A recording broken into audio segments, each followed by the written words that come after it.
अस्सलामुअलैकुम वरहमतुल्लाहि वबरकातुहू। Dear students, welcome back to FPISC learning. उम्मीद करती हूँ कि आप सब बिल्कुल खैरियत से होंगे और अपनी पढ़ाई पर भी तवज्जो दे रहे होंगे। तो स्टूडेंट्स, आज हम एक्सरसाइज 1.2 के जो हमारे दो क्वेश्चंस रह गए थे, क्वेश्चन नंबर 3 एंड 4, उनको कवर करेंगे और साथ में जो है एक्सरसाइज 1.3 के भी 2-3 क्वेश्चंस कर लेंगे। क्योंकि एक्सरसाइज 1.2 के 2 ही क्वेश्चन रह गए थे तो मैंने सोचा कि हम एक्सरसाइज 1.3 को भी स्टार्ट करते हैं। तो चलें पहले हम एक्सरसाइज 1.2 के 2 क्वेश्चंस जो रह गए थे हमारे, उनको सॉल्व कर लेते हैं। पेज नंबर आपका 15 है और क्वेश्चन नंबर 3 देखिए।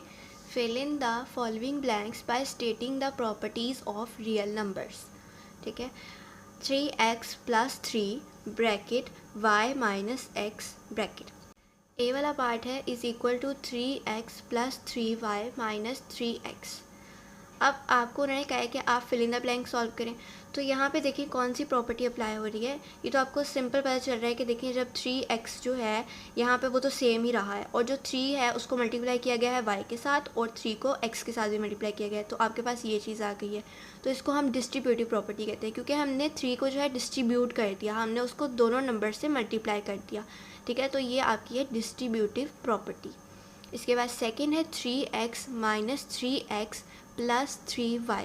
ये है जी आपकी कम्यूटेटिव प्रॉपर्टी ऑफ एडिशन।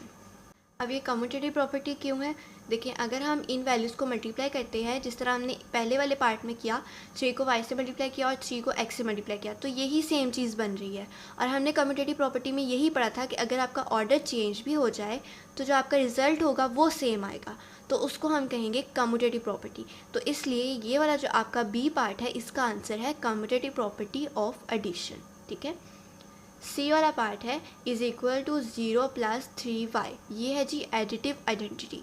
ऐसा क्यों है? क्योंकि देखिए इनको मल्टीप्लाई करने के बाद यहाँ पर 3x - 3x आता है, तो 3x माइनस इसमें से अगर हम 3x को कर दें तो 0 ही आएगा और 0 + 3y हमारे पास आंसर बचता है। तो 0 जो है वो हमने पढ़ा था कि इन्वर्स एलिमेंट है और ये कौन सा है, क्योंकि यहाँ पे प्लस आ रहा है तो हम इसे कह देंगे एडिटिव आइडेंटिटी एलिमेंट या फिर एडिटिव आइडेंटिटी प्रॉपर्टी। आपका डी वाला ऑप्शन है इज़ इक्वल टू 3y। तो ये है जी एडिटिव इन्वर्स, क्योंकि देखें 3x - 3x आ जाएगा 0, 0 + 3y आएगा। अगर हम 3y में 0 प्लस करें तो अगेन जो है आपके पास आंसर बचता है 3y। तो ये हो जाएगा जी आपका एडिटिव इन्वर्स। अब कुछ बच्चों को जो है ये चीज़ें नहीं समझ आ रही हों क्योंकि उन्होंने मेरी पिछली वीडियोस प्रॉपर्टीज़ वाली नहीं देखी, तो उन वीडियोस का मैं लिंक दे दूँगी डिस्क्रिप्शन में, वो आप जाके देख सकते हैं क्योंकि उनको समझने के बाद ही आपको ये चीज़ें समझ में आएंगी। ठीक है, अब फोर्थ वाला क्वेश्चन देखिए। The area of rectangle PQRS is 6 bracket x + 3 bracket can be expressed as the sum of the areas of the two smaller rectangles 6x + 6 bracket 3। The fact that 6x + 3 is equal to 6x + 6 3 illustrates which property। अब वो आपसे पूछ रहे हैं कि 6x + 3 is equal to 6x + 6 3, ये कौन सी property है? तो ये साफ पता चल रहा है कि ये है जी डिस्ट्रीब्यूटिव प्रॉपर्टी। कैसे? क्योंकि हमने 6 को जो है ब्रैकेट वाली वैल्यूज़ के साथ मल्टीप्लाई कर दिया, यानी 6 को डिस्ट्रीब्यूट कर दिया, तो ये हमारी डिस्ट्रीब्यूटिव प्रॉपर्टी हो जाएगी। ओके स्टूडेंट्स, तो अब हम एक्सरसाइज 1.3 को स्टार्ट कर लेते हैं। पेज नंबर है आपका 19 और क्वेश्चन नंबर 1 देखिए। Express 4√11 bracket 5√2 + 2√11 bracket into simplest form. Simplest form मतलब कि अब ये देखें जैसे इतने सारे नंबर्स हैं, इसको आप एक या दो नंबर्स में कन्वर्ट कर दें, यानी इसको जितना आपसे सिंपल हो सकता है आप इसको सिंपली सॉल्व कर दें। ठीक है, तो इसको सॉल्व करते हैं। यहाँ पे मैंने क्वेश्चन लिख लिया है। तो देखिए अब जो आपकी ये ब्रैकेट के बाहर वाली वैल्यू है इसको आपने अंदर वाली वैल्यू से मल्टीप्लाई करवा देना है। ठीक है, तो यहाँ पर लिख लेते हैं।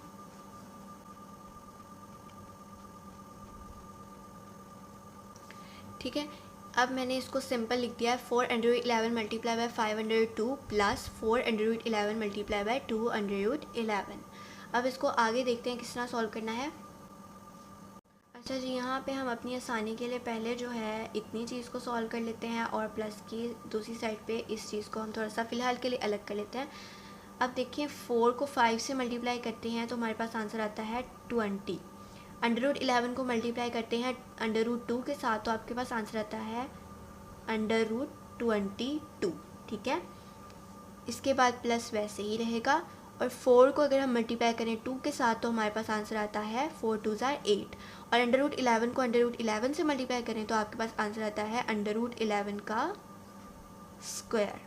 ठीक है, अभी हम इस वैल्यू को फ़िलहाल वैसे ही नीचे उतारते हैं, 20 अंडर रूट 22 प्लस, अब 8 भी वैसे ही रहेगा। अब ये देखिए अंडर रूट जो है वो स्क्वायर से कट रहा है और आपके पास सिर्फ बच रहा है 11। ठीक है, तो अब देखिए 8 को मल्टीप्लाई 11 से कर दें तो क्या आंसर आता है 88 प्लस 20 अंडर रूट 22। तो ये है जी आपका आंसर। अब हम नेक्स्ट क्वेश्चन की तरफ चलते हैं। क्वेश्चन नंबर 2 है आपका सिंप्लीफाई। फर्स्ट पार्ट देखें, 3 plus under root 3 bracket 3 minus under root 3। अब इसको सॉल्व कर लेते हैं हम। अच्छा, आपका क्वेश्चन नंबर 2 के फर्स्ट पार्ट में ना एक रूल अप्लाई हो रहा है। वो रूल मैं यहाँ पर साइड पे बॉक्स बना के लिख देती हूँ ताकि आपके लिए आसानी हो जाए। अच्छा, अगर हमारे पास जो है ना दो वैल्यूज़ होती हैं जैसे कि a प्लस बी और a माइनस बी, ठीक है, वैल्यूज़ तो सेम ही होती हैं यहाँ पे, लेकिन यहाँ पे क्या फ़र्क आ रहा है, एक यहाँ पे प्लस आ जाता है और यहाँ पे माइनस आ जाता है। ठीक है, तो इसकी वजह से आप क्या कर देते हैं, a का स्क्वायर ले लेते हैं और प्लस माइनस माइनस हो जाता है और यहाँ पर b का भी स्क्वायर ले लेते हैं। तो ये वाला रूल यहाँ पर अप्लाई हो रहा है। देखें a plus b a minus b वही वाली चीज़ बन रही है और वैल्यूज़ यहाँ पे भी सेम है, यहाँ पे भी, सिर्फ फ़र्क क्या है, प्लस और माइनस का। तो हम इसको भी कैसे लिख लेंगे, 3 का स्क्वायर माइनस अंडर रूट 3 का स्क्वायर। ठीक है, अब 3 का स्क्वायर होता है जी 9 माइनस स्क्वायर को अंडर रूट से कट कर देंगे और 3 बच जाएगा, तो हमारा आंसर आ जाएगा जी 6। ठीक है, इसके बाद क्वेश्चन नंबर 2 का सेकंड पार्ट है, 3 under root 2 plus 2 under root 3 और इसका होल का स्क्वायर। ठीक है, तो इसको देखिए कैसे सॉल्व करेंगे। सबसे पहले स्क्वायर है तो हम इसको जो है पूरी की पूरी वैल्यू को 2 दफ़ा लिख लेते हैं। ठीक है, यहाँ पर मैंने जो है पूरी वैल्यू को 2 दफ़ा लिख लिया है। अच्छा जी, अब आपने यहाँ पे पता क्या करना है, इस वैल्यू को इससे मल्टीप्लाई करवाना है, उसके बाद इसी वैल्यू को इससे मल्टीप्लाई करवाना है। सेम यहाँ पे भी ऐसे ही करना है, इस वैल्यू को पहले इससे मल्टीप्लाई करवाना है, फिर इस वैल्यू को सेम इससे मल्टीप्लाई करवाना है। ठीक है, तो देखिए हम इसको सॉल्व करते हैं।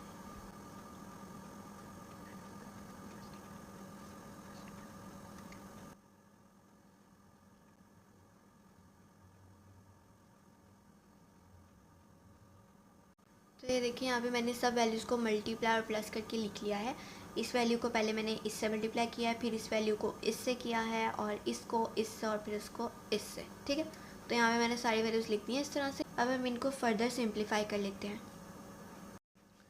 अब देखिए 3 को 3 से मल्टीप्लाई किया तो आपके पास 9 आ जाएगा, अंडर रूट 2 को अंडर रूट 2 से मल्टीप्लाई किया तो अंडर रूट 2 का स्क्वायर आ जाएगा। इसके बाद प्लस 3 को 2 से मल्टीप्लाई करेंगे तो 6 आ जाएगा, अंडर रूट 2 अंडर रूट 3 को मल्टीप्लाई करेंगे तो अंडर रूट 6 आ जाएगा। इसके बाद 2 को मल्टीप्लाई करेंगे 3 के साथ तो 6 आ जाएगा, अंडर रूट 3 को अंडर रूट 2 से मल्टीप्लाई करेंगे तो अंडर रूट 6 आ जाएगा। इसके बाद दोबारा प्लस लगाएंगे और 2 को मल्टीप्लाई करेंगे 2 के साथ तो 4 आ जाएगा, अंडर रूट 3 को अंडर रूट 3 के साथ मल्टीप्लाई करेंगे तो अंडर रूट 3 का स्क्वायर आ जाएगा। अब ये स्क्वायर जो है हम सारे काट देते हैं, ये वाला भी इससे कट जाएगा। अब यहाँ पे बचा 9 bracket 2 plus 6 under root 6 plus 6 under root 6 plus 4 और यहाँ पे ब्रैकेट 3। ठीक है, अब इसके बाद 9 को 2 से मल्टीप्लाई कर देंगे और 4 को 3 से। 9 को 2 से मल्टीप्लाई किया तो 18 आ जाएगा। इसके बाद 6 अंडर रूट 6 हमारा वैसे ही रहेगा, उसके बाद भी 6 अंडर रूट 6 वैसे ही रहेगा और प्लस यहाँ पे 4 को 3 से मल्टीप्लाई किया तो 12 आ जाएगा।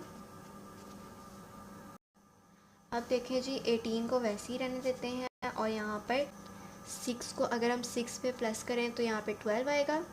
और अब देखिए अंडर रूट 6 और अंडर रूट 6 का स्क्वायर नहीं आएगा, क्यों, क्योंकि यहाँ पे मल्टीप्लिकेशन नहीं बल्कि एडिशन हो रही है।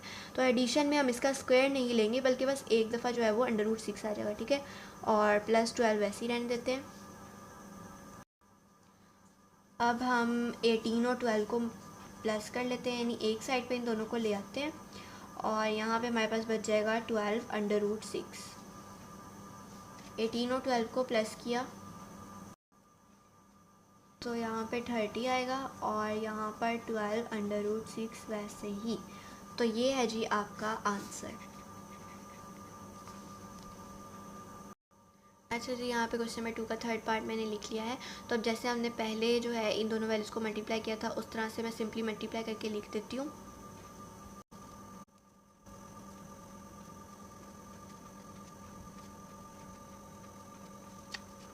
अच्छा जी, यहाँ पे मैंने मल्टीप्लाई करके लिख दिया है और यहाँ पर जो है मैंने 2 वाली वैल्यू जो है यहाँ पे पहले लिख दी है और √3 का स्क्वायर जो है मैंने बाद में लिखा है।